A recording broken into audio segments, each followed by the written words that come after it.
नमस्कार मंडळी, स्वागत आहे तुमचं मराठी एक्सप्रेस या आपल्या लोकप्रिय चॅनलमध्ये. रावसाहेब दानवे हे जालना लोकसभा मतदारसंघाचे माजी खासदार. सलग 4 वेळा खासदार राहिल्यामुळे केंद्रात एक मोठं वजन त्यांनी तयार केलं होतं आणि त्याचंच फलस्वरूप भाजप श्रेष्ठींनी त्यांच्यावरती विश्वास दाखवत रेल्वे राज्यमंत्री म्हणून त्यांच्याकडे मंत्रीपद देखील दिलं होतं. आता या रेल्वे राज्यमंत्रीपद आपल्याकडे आल्यानंतर रेल्वेच्या संदर्भाने अशी भरीव कामगिरी आपल्याला करता आली पाहिजे, यासाठी त्यांनी जालना ते जळगाव असा रेल्वेचा मार्ग हा आखणीस सुरुवात केली. या रेल्वे मार्गाच्या भवितव्यासाठी प्रचंड मेहनत रावसाहेब दानवे यांनी घेतली. त्याशिवाय रेल्वे राज्यमंत्री असताना जालन्याला एक मोठं रेल्वे स्टेशन, त्याचबरोबर छत्रपती संभाजीनगर या ठिकाणी एक मोठं रेल्वे स्टेशन आणि रेल्वेच्या इतर पायाभूत सुविधांवर रावसाहेब दानवे यांनी भरीव अशी कामगिरी केली. त्याचबरोबर नांदेड ते मनमाड या रेल्वे मार्गाला विद्युतीकरणासाठी प्रचंड अशी गती या कालावधीत मिळाली. आणि इतकंच नाही तर हा जो नवीन रेल्वे मार्ग आहे, जो की रावसाहेब दानवे हे मंत्री असताना आपल्या काळामध्ये झालेला आहे आणि या मार्गावरती आपली छाप राहिली पाहिजे, लोकांनी आपल्याला या मार्गामुळे ओळखलं पाहिजे, अशी ओळख निर्माण करण्यासाठी म्हणून का होईना त्यांनी हा जालना जळगाव प्रस्तावित रेल्वे मार्ग सत्यात उतरवण्यासाठी हालचाली केल्या. आता 2019मध्ये लोकसभेच्या निवडणुका झाल्या आणि रावसाहेब दानवे हे जालना लोकसभा मतदारसंघामधनं पराजित झाले. आता त्यांनी जो स्वप्न पाहिलं होतं, त्यांनी जे स्वप्न पाहिलं होतं जालना जळगाव रेल्वे मार्गाचं, या स्वप्नाच्या विरोधात विद्यमान खासदार कल्याण काळे यांनी आपल्या पदाचा वापर करून आणि आपल्या पदावर असताना केंद्रामध्ये एक पत्र लिहिलं. त्याशिवाय नुकतीच त्यांनी त्यांच्या फेसबुक वॉलवरती एक पोस्ट देखील शेअर केली आहे. काय आहे ती पोस्ट ते देखील थोडक्यात जाणून घेऊया.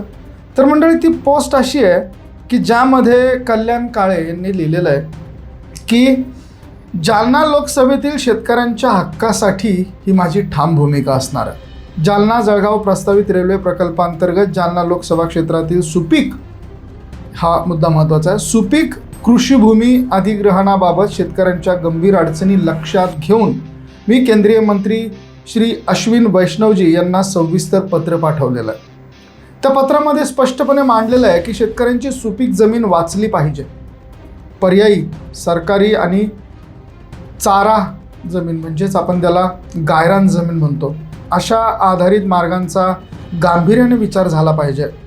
पर्यावरणीय व ऐतिहासिक वारसा स्थळांचे संरक्षण झाले पाहिजे. सामाजिक परिणाम मूल्यांकन म्हणजेच सोशल इम्पॅक्ट असेसमेंट ही पारदर्शकपणे राबवली गेली पाहिजे. शेतकऱ्यांवर अन्याय होणार नाही याची हमी ही सरकारने दिली पाहिजे.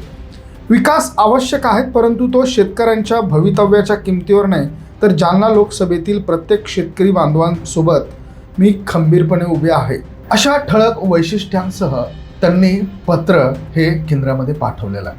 आता नेमकं या पत्रामध्ये आहे काय, कुठली ती गावं आहेत आणि कुठल्या ऐतिहासिक स्थळांचा यामध्ये उल्लेख आहे ते देखील आपण जाणून घेऊया. त्यासाठी हे पत्र आपण वाचलं पाहिजे. काय आहे बघूयात या पत्रामध्ये.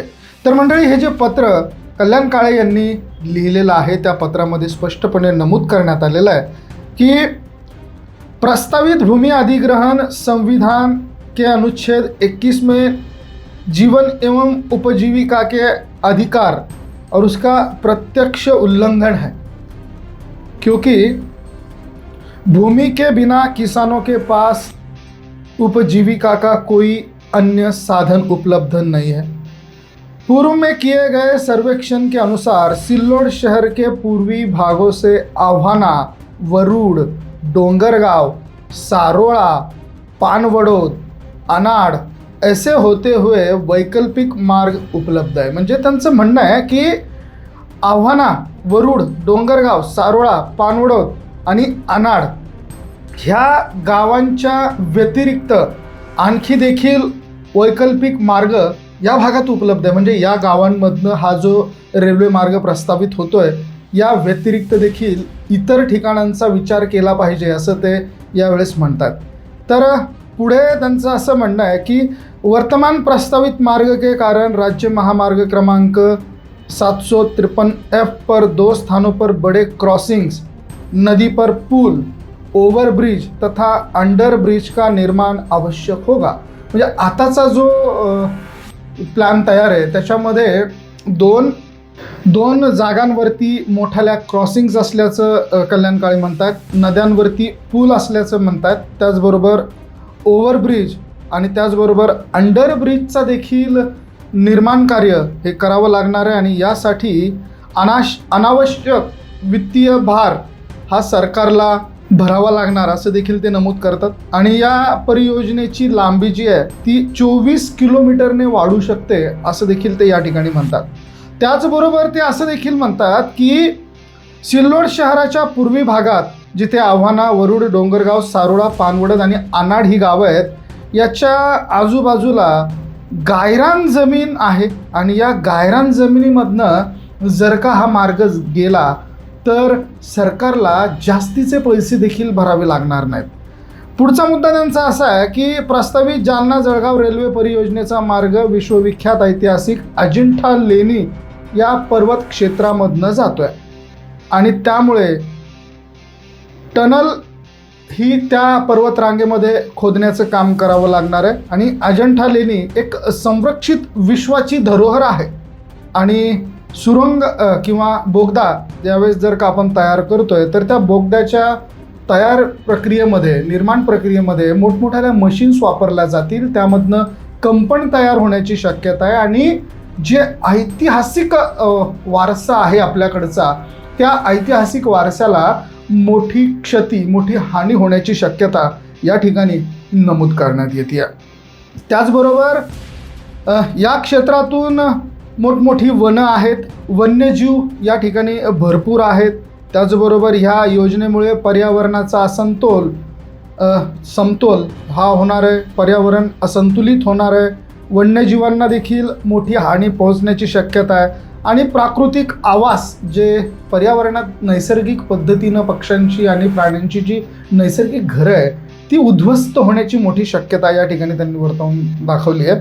ते पुढे म्हणतात 1986ला गंभीर पर्यावरणीय प्रभाव हा उत्पन्न झालेला होता आणि तशाच पद्धतीचा धोका यावेळेस देखील उत्पन्न होण्याची शक्यता आहे. त्याचबरोबर या सगळ्या ऐतिहासिक धरोहर आणि यांचं संरक्षण तसेच पर्यावरणाचं संतुलन हे राखण्यासाठी ह्या रेल्वे मार्गाचं आरेखन आणि या आरेखनावरती पुनर्विचार होणं अतिशय गरजेचं आहे. जे वैकल्पिक मार्ग किंवा गायरान जमिनीचे वैकल्पिक मार्ग जे आम्ही सुचवतो आहोत त्याचा देखील तुम्ही विचार केला पाहिजे असं ते म्हणतात.